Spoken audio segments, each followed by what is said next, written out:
আল্লাহ কোরআনের মধ্যে বলেছেন, ইন্না সালাতা তানহা আনিল ফাহশাই ওয়াল মুনকার। আল্লাহ বলতেছে, যে ব্যক্তি পাঁচ ওয়াক্ত নামাজ গুরুত্ব সহকারে পড়ে, আমি আল্লাহ তাআলা ওয়াদা করলাম তাকে সমস্ত ফাঁসায়া অন্যায় অপরাধ গুনাহ থেকে আমি কি করব, বিরত রাখবো, হেফাজত করব। কিন্তু ভাই, নামাজ তো আমার নামাজের মতো পড়তে হবে। হুজুর পাক সাল্লাম বলছেন, যে ব্যক্তি পাঁচ ওয়াক্ত নামাজ এতেহামের সাথে গুরুত্ব সহকারে আদায় করবে, আল্লাহ তাআলা তার পিছনে সমস্ত গুনাহ মাফ করে দিবেন। আল্লাহ তাআলা কি বলছেন আর বলছেন, যে ব্যক্তি, কোনো ব্যক্তির শরীরে যে ময়লা থাকে, আবর্জনা থাকে, ময়লা থাকে, কাদা থাকে, যদি সে দৈনিক 5 বার গোসল করে, একটা নহর থাকে, এখানে যদি সে 5 বার গোসল করে, তার শরীরে যেমন কোনো ময়লা থাকতে পারে না। আল্লাহ তাআলা বলছেন, কোনো ব্যক্তি 5 বার দৈনিক 5 ওয়াক্ত নামাজ গুরুত্ব সহকারে যদি সে পড়ে, তো তার শরীরে কোনো গুনাহ থাকতে পারে না।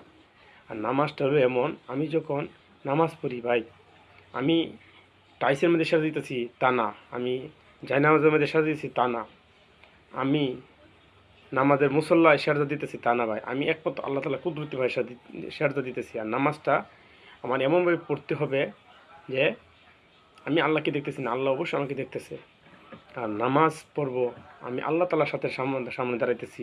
আল্লাহ তাআলা মহান, আল্লাহ তাআলা পাক পবিত্র, সমস্ত ক্ষমতার মালিক, আকাশ জমিনের মালিক, জান্নাতের মালিক, জাহান্নামের মালিক, চন্দ্র সূর্যের মালিক, সমস্ত কিছুর মালিক, তার সামনে দাঁড়াইতেছে। নামাজটা আমার এমনভাবে পড়তে হবে, ভয় ভীতি নিয়ে আল্লাহর কাছে, আল্লাহর সামনে দাঁড়াইতেছি, মনে করতে হবে এইটাই আমার শেষ নামাজ।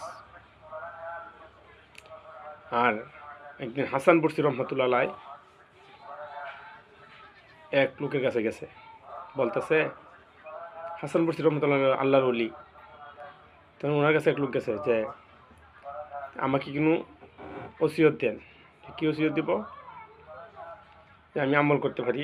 বলছে, তুমি কি নামাজ পড়ো? হ্যাঁ, নামাজ পড়ি। নামাজ পড়ো আর মিথ্যা কথা বলবো না, তুমি যাও। তুমি কি করো? আমি ব্যবসা করি, যাও। সময় হলে তুমি নামাজ পড়বা, কোনো গাফলতি করবে না, কোনো অলসতা করবে না, ঠিক টাইম তোমার অক্ত অনুযায়ী তুমি নামাজ পড়বা, এহতামের সাথে গুরুত্ব সহকারে নামাজ পড়বা। যখন ওই লোক নামাজ পড়তেছে, নামাজ পড়া শুরু করলো এবং কি দোকান ব্যবসা করে, তখন এমন এমন টাইমে ওনার দোকানে কাস্টমার আসলো, বলতেছে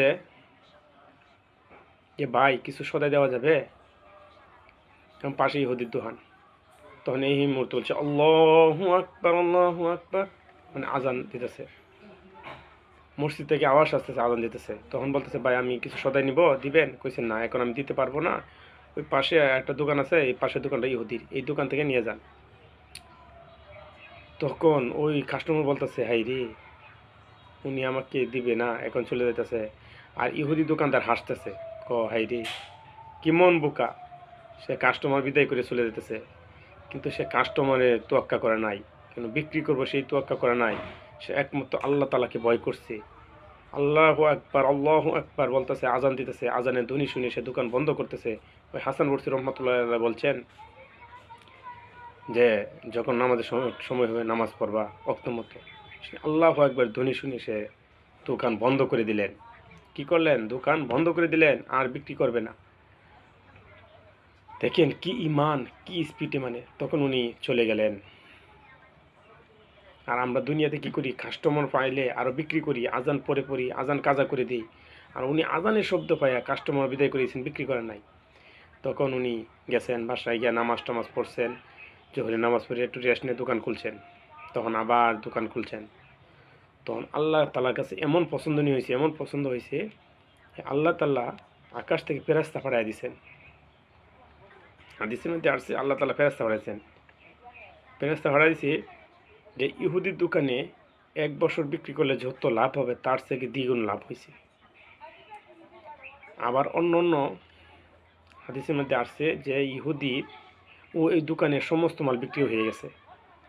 তখন উনি আবার হাসান বসরি রহমতুল্লাহ কাছে গেছেন, ওই দোকানদার। তখন হাসান বসরি রহমতুল্লাহ বলতেছে, কি তোমার মনটা এত খুশি কেন? আচ্ছা, ভালো বেশি কিনে হয়েছে? বলতেছে, আপনি কেমনে জানেন? বলতেছে, আমার দোকানে এত বেশি কিনে হয়েছে, বলছে এই কাস্টমার ছিল না, আল্লাহর ফেরেশতা ছিল। আল্লাহর ফেরেশতা ছিল, এরা তোমার দোকানে এমনভাবে মাল নিছে, তোমার 1 বছর লাভ হয়ে গেছে, তোমার সমস্ত মাল নিয়ে গেছে, কারণ এটি আল্লাহর ফেরেশতা ছিল। তুমি আজানের সময় আল্লাহু আকবার আল্লাহু আকবার বলছি, আজানের ধ্বনি শুনে যখন তুমি দোকান বন্ধ করেছো, আল্লাহর ডাকে সাড়া দিছো, আল্লাহর হুকুমকে তুমি পালন করছো, মানছো, এটা আল্লাহ তাআলার কাছে এই আমলটা অনেক পছন্দ হয়েছে, খুশি হয়েছে। এই কারণে আল্লাহ তাআলা তোমার দোকানে এমন বরকত দিয়ে দিয়েছে, ফেরেশতা দিয়ে তোমার দোকানে সমস্ত মাল বিক্রি হয়েছে।